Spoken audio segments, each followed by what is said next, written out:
육류와 자극성 식품 1868년 부주화 선지자 60에서 66 친애하는 H 형제와 H 자매에게 진리로 성화되기 전에 성취해야 할 일을 가지고 있는 내가 본 몇몇 사람들 중에 그대들의 얼굴이 들어있었음을 나는 상기하였다. 그대들은 진리를 그것이 진리라는 사실 때문에 받아들였으나 진리는 아직 그대들을 사로잡고 있지 않다. 그대들은 생애에 미치는 진리에 성화시키는 영향을 아직 깨닫고 있지 못하다. 그대들의 행로에는 건강개혁에 관한 빛이 비치고 있으며 이 마지막 시대에 하나님의 백성들에게는 모든 일에 절제할 의무가 지워져 있다. 내가 보니 그대들은 빛을 보는 일에 그리하여 그대들의 먹고 마시는 일하는 방법을 고치는 일에 뒤떨어진 사람들 중에 속해 있었다. 진리의 빛을 받아들이고 실천한다면 그것을 통하여 성화되는 모든 사람의 생애와 품성에 전적인 개혁이 이루어질 것이다. H자매는 그 피가 불결한 여인이다. 그의 신체 조직은 육류를 먹는 데서 비롯된 연주창 체액으로 가득 차 있다. 가정에서 돼지고기를 사용함으로 저질의 혈액으로 바뀌어졌다. H자매는 어떤 종류의 고기나 기름도 넣지 않고 요리한 곡류, 과일, 그리고 채소로 된 음식만을 엄격하게 먹을 필요가 있다. 그대가 좀 더 나은 건강 상태로 회복되려면 상당히 오랫동안 엄격하게 건강식을 해야 할 것인데 그러한 상태에서 비로소 그대는 생명과의 올바른 관계를 갖게 된다.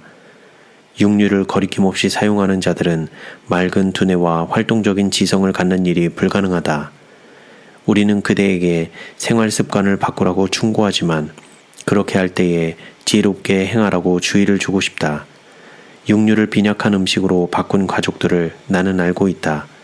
그들의 음식은 너무나 빈약하게 준비되었으므로 위가 그것을 받지 않는다. 그리하여 그런 사람들은 그들의 육체적 힘이 감소되는 것을 보고 건강개혁은 그들과 맞지 않는다고 말한다. 음식을 단순하게 하려는 노력에 있어서 어떤 이들이 실패한 이유가 바로 여기에 있다. 그들은 가난에 찌든 식사를 한다.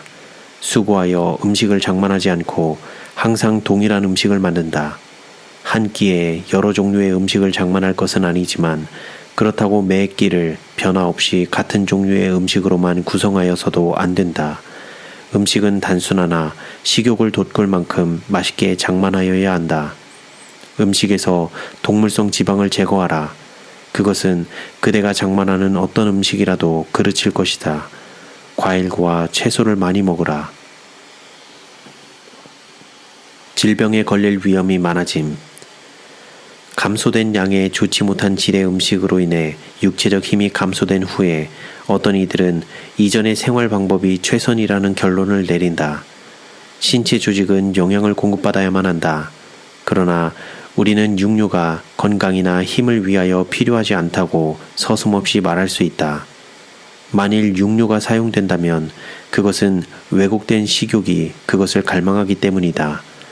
육류를 사용하면 야수성을 자극하여 동물적 욕구를 강화시키고 그 활동력을 증가시킨다. 야수성이 증가되면 지력과 도덕력이 감소된다. 동물의 고기를 사용하면 신체를 비대하게 하고 마음의 예민한 감각력을 둔화시키는 경향을 초래한다. 하늘의 천사들과 교제할 수 있게 되도록 거룩하고 순결하며 세련된 자들이 되기 위하여 준비하는 백성들이 계속하여 하나님의 피조물들의 생명을 빼앗고 그 고기를 먹으면서 그것을 호사스러운 일로 즐길 수 있겠는가? 주께서 내게 보여주신 바에 의하면 이와 같은 행습은 바뀔 것이며 하나님의 특별한 백성들은 모든 일에 절제하게 될 것이다. 동물의 고기를 많이 먹고 사는 자들은 중한 병이든 경한 병이든 어쨌든 병든 동물의 고기를 먹는 일을 피할 수 없을 것이다. 시장에 내다 팔기 위해 동물을 다루는 과정 자체가 그들 속에 질병을 일으킨다. 가능한 한 건강에 유익한 방법으로 다룰지라도 시장에 도착하기 전에 그들을 몰고 가는 과정을 통해 동물들은 흥분하게 되고 질병에 걸리게 된다. 이 병든 동물의 체액과 고기는 혈액 속에 직접 받아들여지며 사람의 몸속을 순환하여 동일한 체액과 살을 이룬다. 이렇게 하여 동물의 체액이 사람의 몸에 들어온다. 만일 그 사람의 혈액이 이미 불결하다면 이러한 동물의 고기를 먹음으로 인하여 혈액은 크게 악화된다. 동물의 고기를 먹음으로 해서 질병에 걸릴 위험은 10배나 증가한다. 육류를 습관적으로 사용하므로 지적, 도덕적, 신체적 힘이 퇴화한다. 육식은 신체 조직의 질서를 깨뜨리고 지력을 둔화시키며 도덕적 감각을 흐리게 한다. 친애하는 형제자매여, 그대들의 가장 안전한 길은 동물의 고기를 버리는 것이다. 차와 커피. 차와 커피를 사용하는 것 역시 몸에 해롭다. 차는 어느 정도 중독을 유발한다. 그것은 몸을 순환하여 점차적으로 몸과 마음의 활력을 감소시킨다. 그것은 살아있는 기계의 활동을 자극하고 흥분시키며 빠르게 하여 부자연스러운 작용을 강요하므로 차 마시는 자에게 차가 그에게 힘을 주는 큰 일을 한다는 인상을 준다. 이것은 잘못된 생각이다. 차는 신경의 힘을 끌어내리므로 그것을 크게 약화시킨다. 그 효과가 사라지고 그것의 사용으로 인해 증가한 작용들이 감소될 때의 결과는 무엇인가? 차가 일으킨 인공적 활성에 대응하는 노곤함과 무기력이다. 심신과 이미 피곤하여져서 휴식을 필요로 할 때 차를 사용하면 자극에 의하여 때 아닌 부자연스러운 활동을 하도록 몸에 박차를 가하므로 활동할 수 있는 체력과 인내력을 감소시키며 그리하여 하나님께서 계획하신 것보다 훨씬 일찍 체력이 완전히 고갈된다. 차는 몸에 해롭다. 그리스도인들은 차를 마시지 말아야 한다. 커피의 효과도 차와 거의 같으나 신체에 끼치는 영향은 더욱 나쁘다. 커피의 영향은 흥분적이며 평균치 이상으로 상승시킨 바로 그만큼 평균치 이하로 고갈시키며 쇠약해 한다. 차와 커피를 마시는 자들은 그 표가 얼굴에 나타난다. 피부는 엷어지고 생기 없는 모습을 갖는다. 생생한 건강의 빛은 얼굴에서 찾아볼 수가 없다. 차와 커피는 신체에 영향을 공급하지 않는다. 이들을 통하여 얻어지는 자극 효과는 위가 아직 그것을 소화하기 전에 잠깐 나타나는 현상이다. 이것은 이 자극성 식물을 사용하는 자들이 소위 힘이라고 부르는 것이 단지 위의 신경을 자극함으로써 얻어지는 것에 불과함을 보여준다.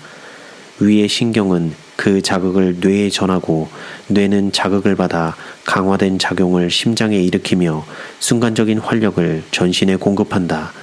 이 모든 것은 거짓된 힘으로 우리가 얻을수록 더욱 나빠진다. 그것들은 자연적 힘이라고는 티끌만큼도 제공하지 않는다. 차를 마시는 데 따르는 2차적 영향들은 많은 다른 좋지 않은 증세와 함께 따라오는 두통, 불면증, 심계항진, 소화불량, 신경의 떨림들이다. 진리의 높은 차원을 이해하고 속죄의 가치를 깨달으며 영원한 사물에 대해 올바른 평가를 하기 위하여는 맑고 활동적인 마음이 그대에게 필요하다. 만일 그대가 잘못된 길을 추구하고 잘못된 식사 습관에 탐닉하여 지력을 약화시킨다면 그대는 그리스도의 생애에 그대의 생애를 일치시키도록 분발시킬 구원과 영생에 대하여 높은 평가를 내리지 않게 될 것이다. 그대는 불멸을 위한 마지막 손질에 합당한 도덕적 적합성을 그대에게 부여함에 필요한 하나님의 뜻의 완전한 일치, 하나님의 말씀이 요구하는 완전한 일치를 위한 진지하고 자아 희생적인 노력을 하지 않게 될 것이다.